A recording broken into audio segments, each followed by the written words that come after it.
This is the Woman on Fire radio show. Welcome home, your comfort zone.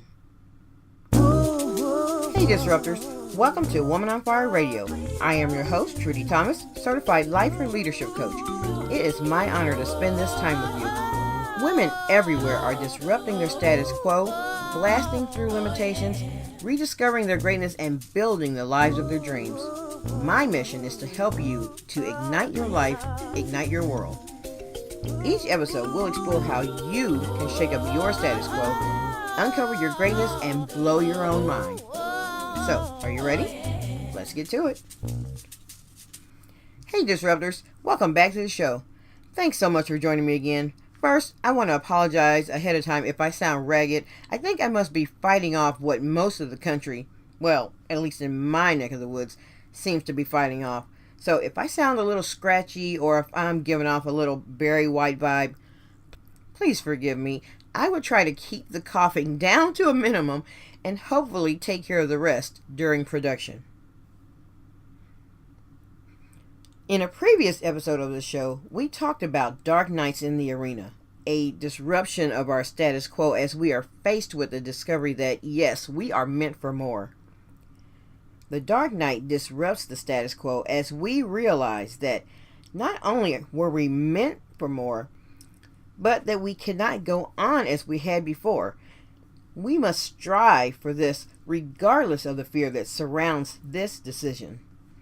In this way, disrupting the status quo requires that we change how we live, survive, and thrive within our comfort zones. Simply said, disrupting your status quo means disrupting your comfort zone. Unfortunately, those may be fighting words for a lot of us. Roy T. Bennett, author of The Light in the Heart, once said, "You never change your life until you step out of your comfort zone. Change begins at the end of your comfort zone." Comfort zones have been defined as psychological states in which things feel familiar. It is the place where we are at ease and are in control of our environment.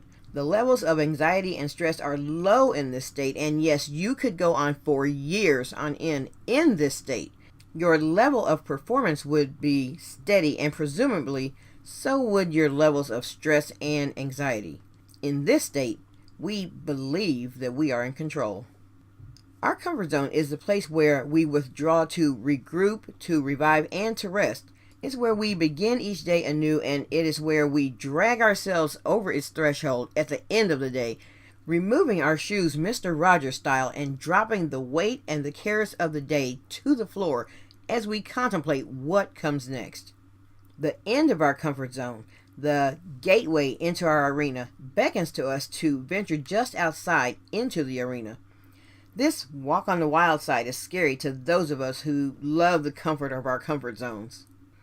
My definition of our arena is our lives just beyond the gate of the comfort zone, where we venture every day to work, to play, and to meet others, and to build relationships. We float in and out of this arena daily. It's where we learn, we gain new skills, and yes, even thrive. Any foray into this arena requires courage and bravery, but we do it every day. Stepping into the arena, fully authentic and fully powerful, requires pulling against the restraints of our former comforts and being willing to try something new, strange, different, and exciting. In our arena, there are lessons to be learned and accomplishments to be earned. Victories will be gained from our daily scuffles at work, with coworkers, with bosses, even with ourselves, and concessions will be made when things just have not turned out as we've hoped.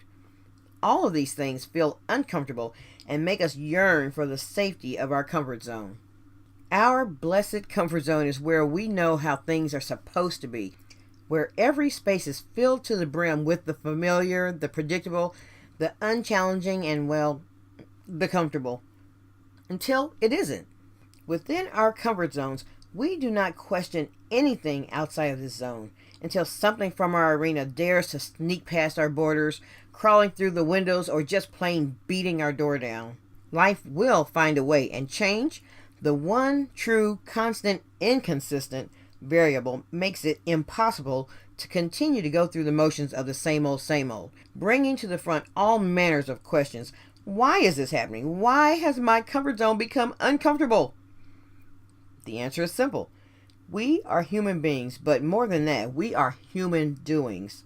We were created to function beyond the status quo of our comfort zones. We were blessed with deep senses of curiosity and wonder, which forces us, sometimes unconsciously, to venture beyond the gates of our comfort zone. Staying within this zone goes directly against what we were created to do or to be. How can we change this? How can we get past this aversion to venturing outside of our comfort zones? Simply by learning to embrace your uncomfortable comfort zone.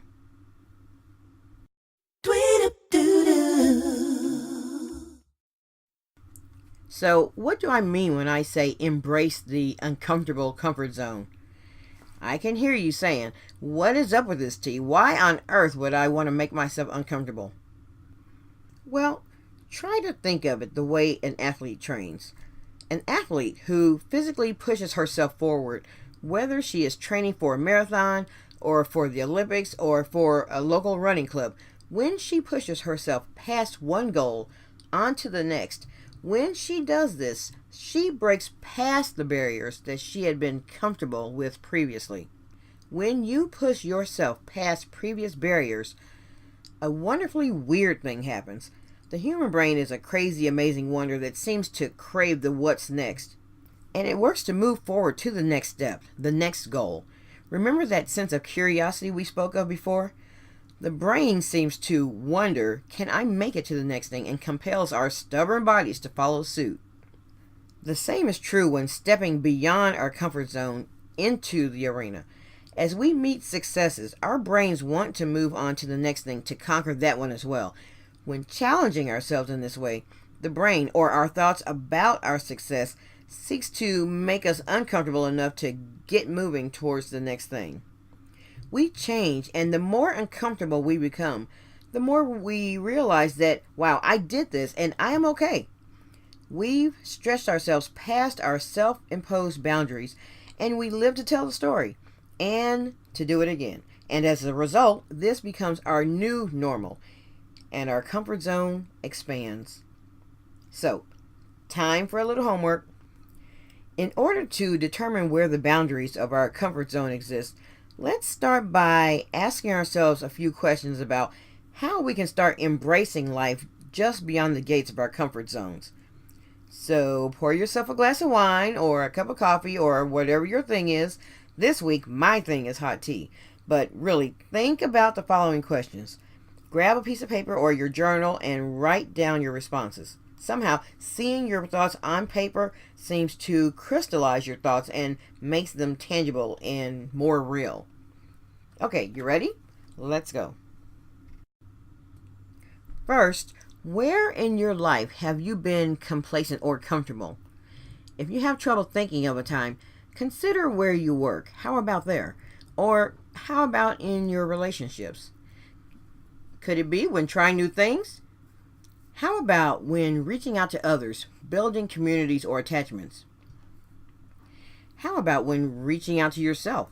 When have you been complacent about your own needs? How has maintaining your status quo shaped how you feel about yourself? Be specific. Be a little brutal if you need to be. Make yourself uncomfortable with your answers. Next, how has this complacency affected your life? If you could change one thing in your life, what would it be? What would you do? And why would you change it, and what happens if you don't change? Just like walking requires taking one step and then another, if you could take a first step towards making a change, what would it be? Set a goal, just one step. What would this step look like? Actually visualize yourself doing the thing. Now, set up an action plan for this one step. And then, if you're comfortable with this, take another step. It's okay, you got this. Once you do this on a regular basis, it will become a habit. So, that's all for now. Give yourself a little grace when working through this exercise. And if you feel like sharing, send me your questions at Trudy, and that's TRUDI, at thearena.online. I would love for you to join our tribe of disruptors. We'd be happy to have you on board. Thanks for listening. Woman on Fire radio show is brought to you by Woman on Fire Coaching and Consulting. It's been my honor to spend this time with you. If you've enjoyed this episode, please pop over to iTunes or wherever you download your podcast and subscribe. To continue the conversation, please come over to my blog at www.thearena.online. Or if you'd like to schedule your own coaching session, visit www.thearena.online and select Coach with Me. So, until we meet again, go out and disrupt something. Bye-bye.